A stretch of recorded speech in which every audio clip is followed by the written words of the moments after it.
Welcome back for the fourth and final season of Beyond the Venue podcast. When I started this project almost 4 years ago, I had absolutely no idea that I would be the one navigating beyond the venue by returning to the classroom. Before diving into my second year as a doctoral student, I figured it was a great time to wrap up this podcast by offering my listeners a variety of perspectives and experiences of life in academia. This semester, you'll be hearing from my friends, colleagues, classmates, and more, all of whom I've had the pleasure of working with since my return to Temple University a few years ago. Let's hear from them now.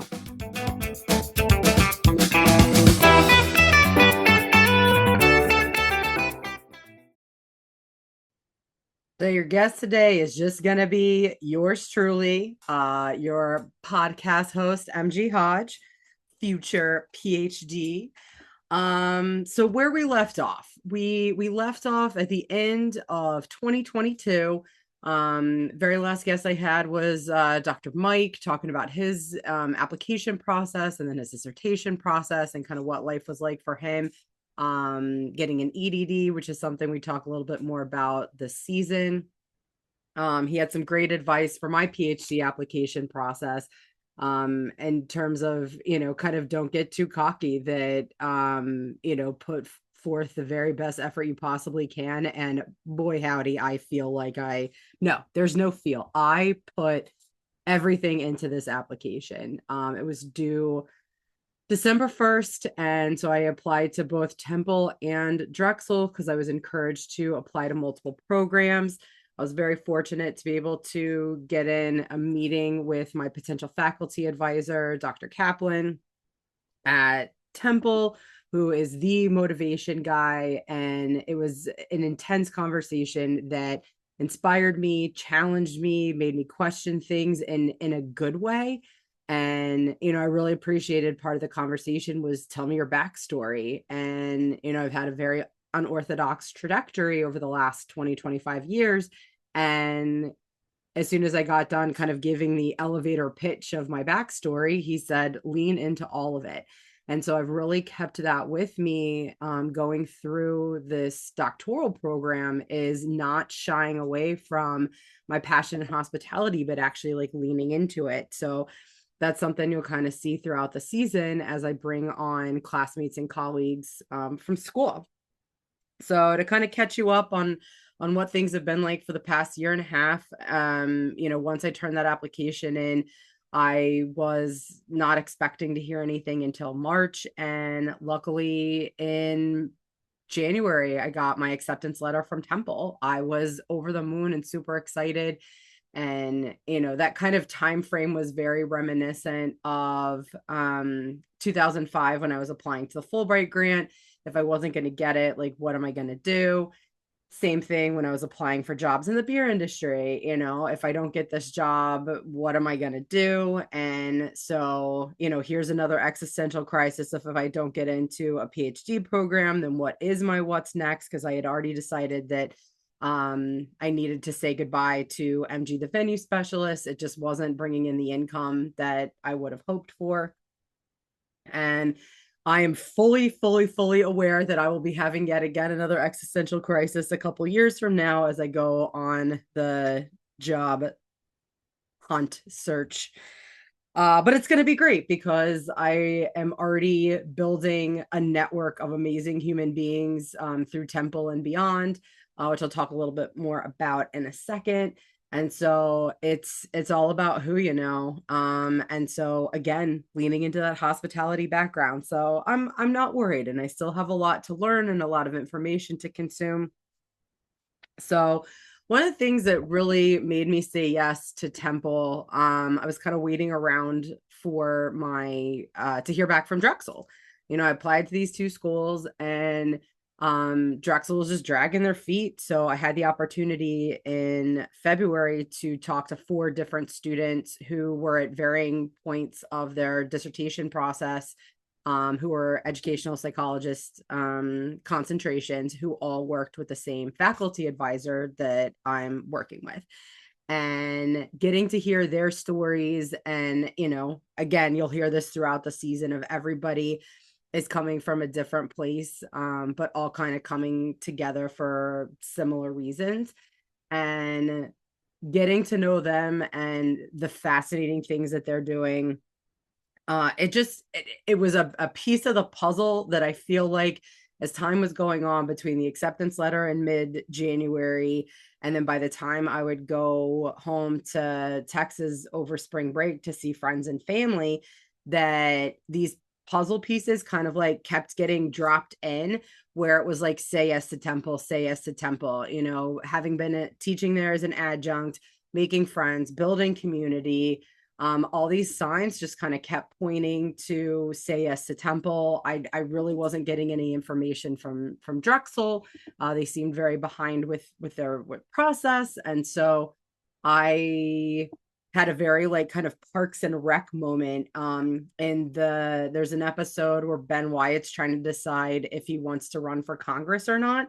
And so he's supposed to take like the opportunity. So I think it was Don Amigos rehearsal dinner, that he is going to pretend like he is running for Congress and see how that feels. And kind of, so he ends up getting way too drunk and accepts the offer anyway. It's a hilarious episode. I'm obsessed with Parks and Rec. But anywho, I digress.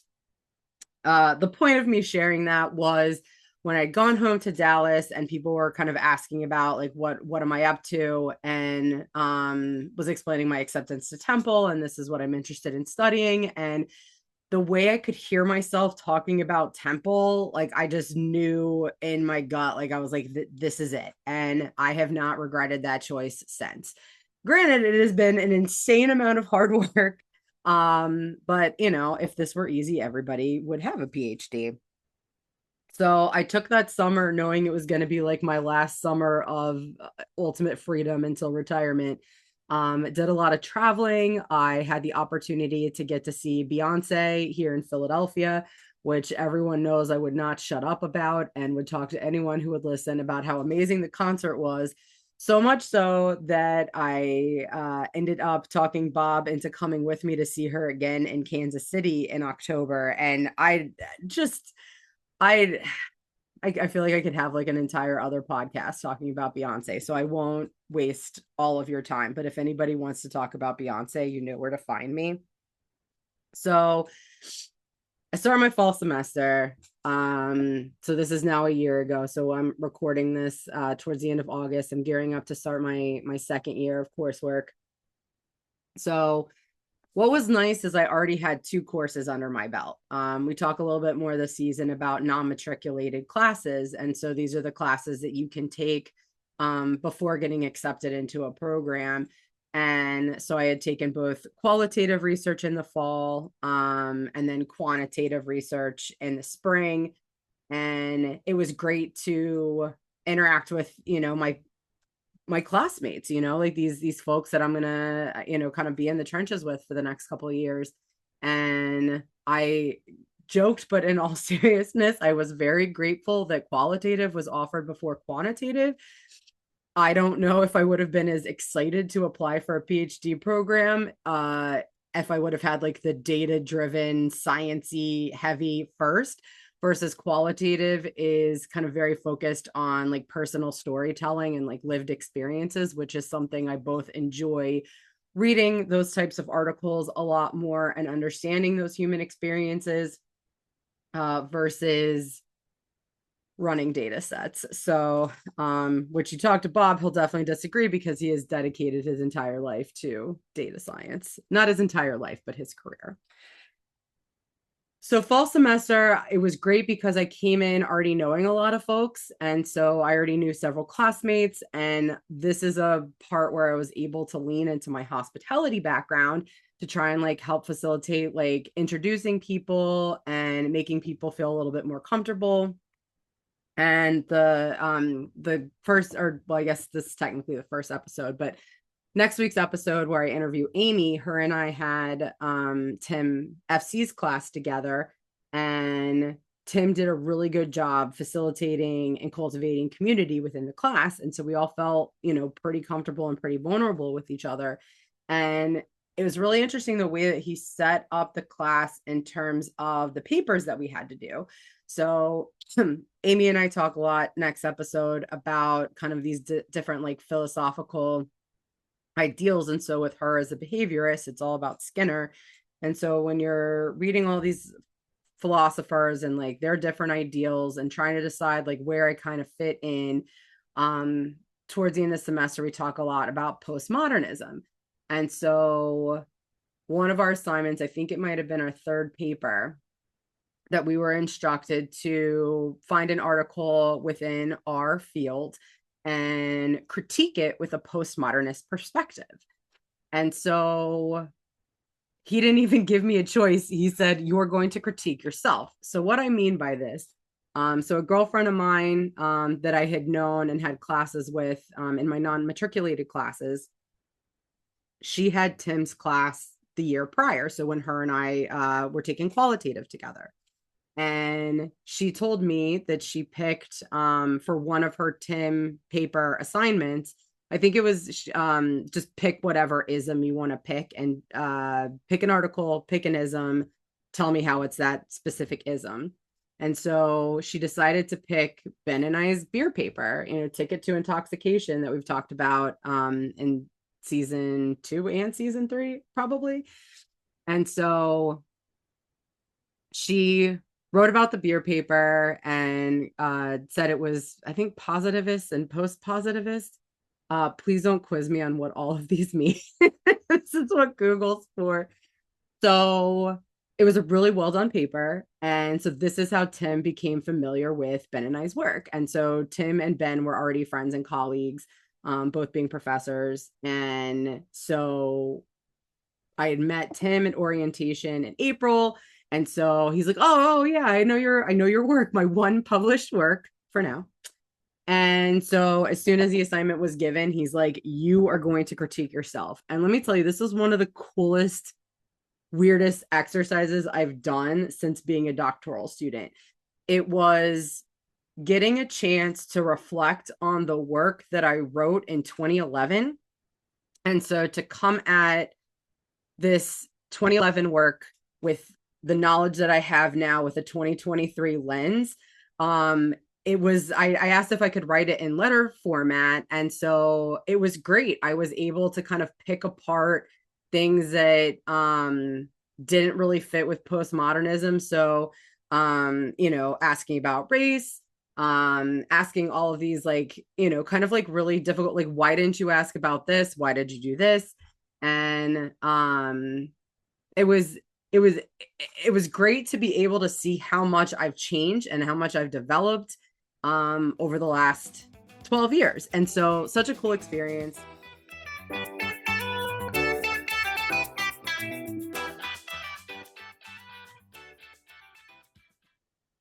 I'm going to take a quick pause on the reflection and share with you a postmodernist critique of a postpositivist study.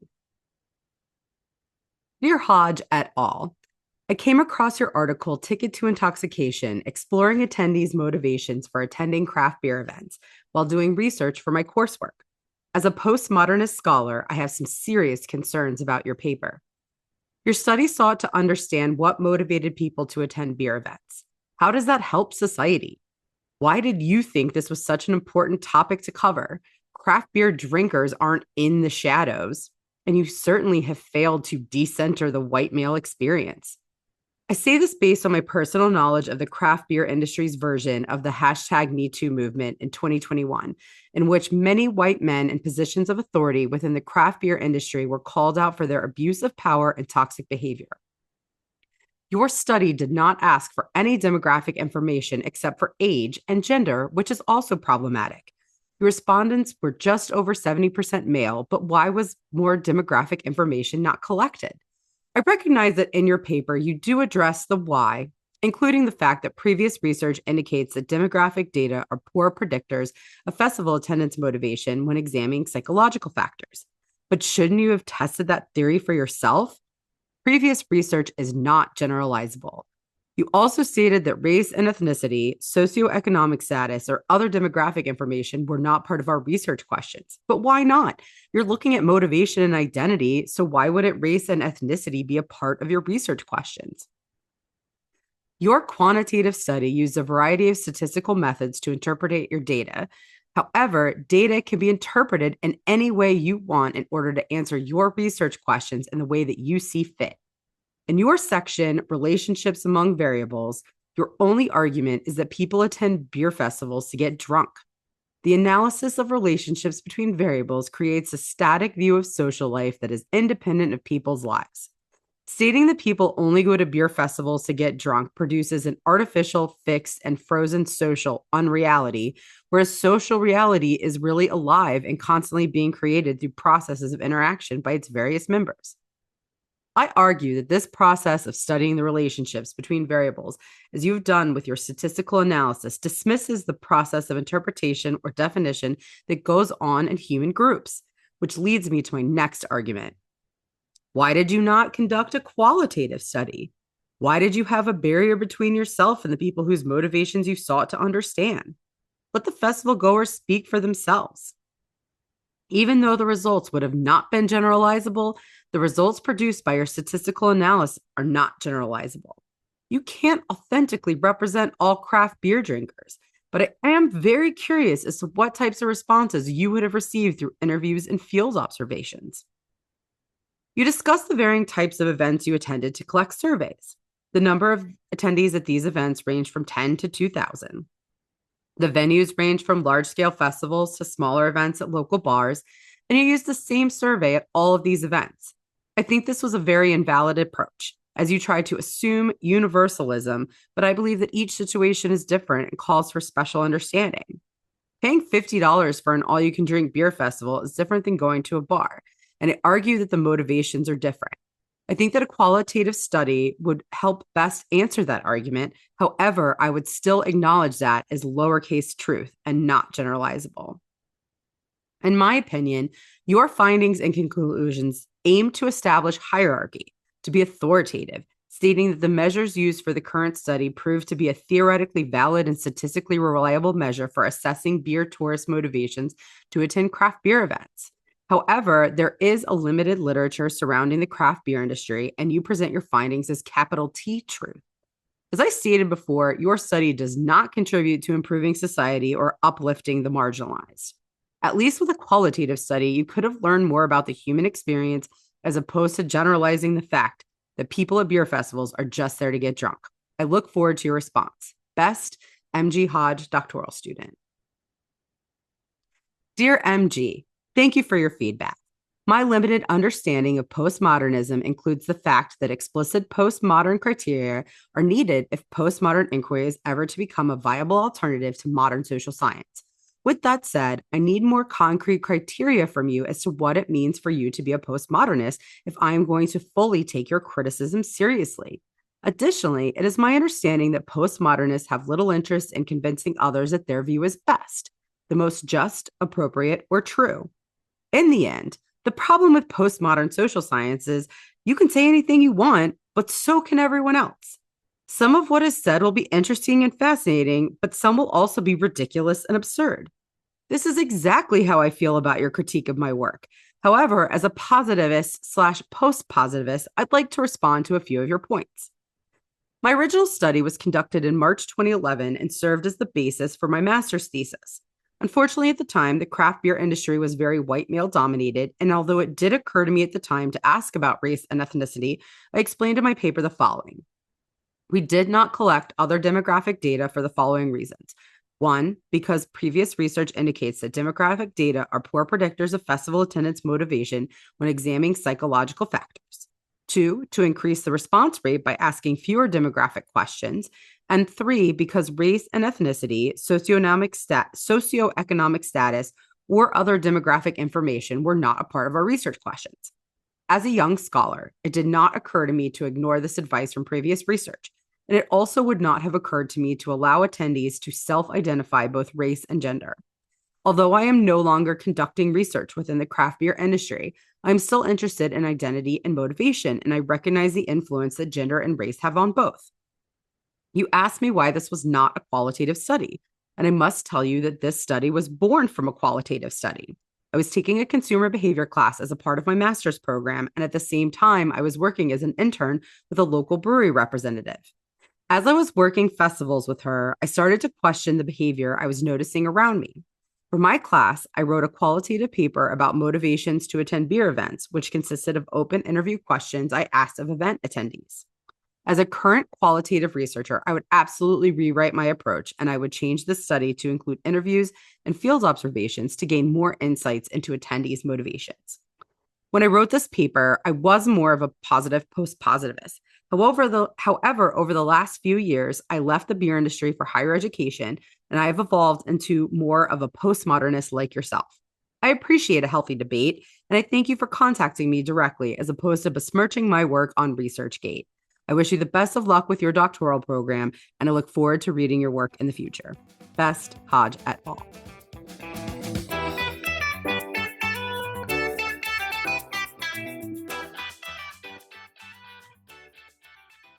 It was really cool to see kind of how full circle I've come. You'll get to hear from my friend Kizzy later on in the season, and we both talk about how it had been a good 10 plus years since we had been in a classroom, since we had gotten our master's degree. So it was cool to see how that was actually a good thing, and to have that space to come in with a different mindset. So in the spring, I would have the opportunity to take over with another classmate of mine. We took over the social events and professional development committee. And it's been an incredible experience to, again, lean into my hospitality background, my total planner, nerd, Excel spreadsheet, to try and continue to facilitate building community within the College of Education. Specifically among doctoral and graduate students. And my classmate and I had met with our new dean this past spring to talk about some of our initiatives and things we wanted to work towards and what can they do for us. So we were super excited to learn that the dean would be hiring 4 new associate deans, and the new associate dean of student success is whose office our initiatives would be falling under. And I was even more excited by the fact this brilliant woman that I've had the chance to work for as her research assistant both this year, and I'll continue to work for her this upcoming academic year, is the new associate dean for student success. And so we've already had this past week our first meeting with her and the full committee, and it's awesome. I'm really excited. We're trying to keep it simple, but keep it mindful and purposeful in terms of allowing students to get to know each other and most importantly, have fun.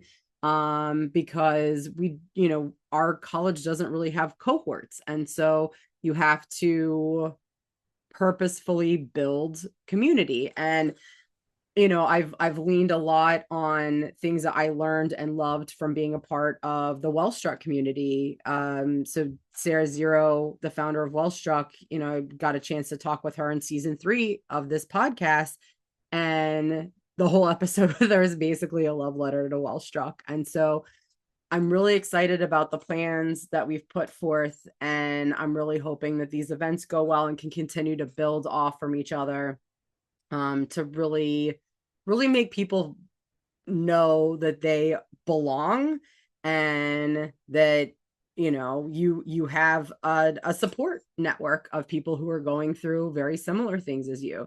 There's a great part about all of us entrepreneurs. We're all doing different things, but at the same time, we're all entrepreneurs that are going to experience different things at different times. And so, if we can integrate that to where fourth years can help first years, and faculty are involved as well, kind of learning who you can lean on. It's a kind of a different form of mentorship.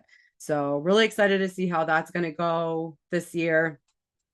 I've been very fortunate to have had some exciting summer projects to work on. So you'll hear all about the manuscript that Kizzy and I were a part of that has been submitted for publication. So that took up a good portion of my summer. We've gotten to do some focus groups as a part of my research assistantship, and got to sit in on some qualitative interviews as well for another study that I'm involved with, looking to see why folks who go into school psychology don't go into teaching. And it's interesting. So I think that kind of this combination of being a part of and listening to these qualitative interviews, as well as like having gone through the process myself in my qualitative class and getting to interview someone, that with that combined with kind of realizing this was probably going to be my last chance to do it, I decided, why don't we do a fourth and final season of Beyond the Venue podcast? It's been an absolutely insane ride over the last couple of years. And this just seemed like a good way to kind of put a punctuation on the end of this podcast. Who knows what my podcasting future looks like? I mean, who even knows what my future looks like? I have so many questions and, not really worried about the answers right now. I've gotten so many questions about what it's been like to be back in school, to be a doctoral student. And so that's why I only do one reflections episode. Not everyone wants to hear from just me. So I specifically curated an awesome lineup of guests for season 4. And I really hope you enjoy listening to them as much as I enjoy being friends with them.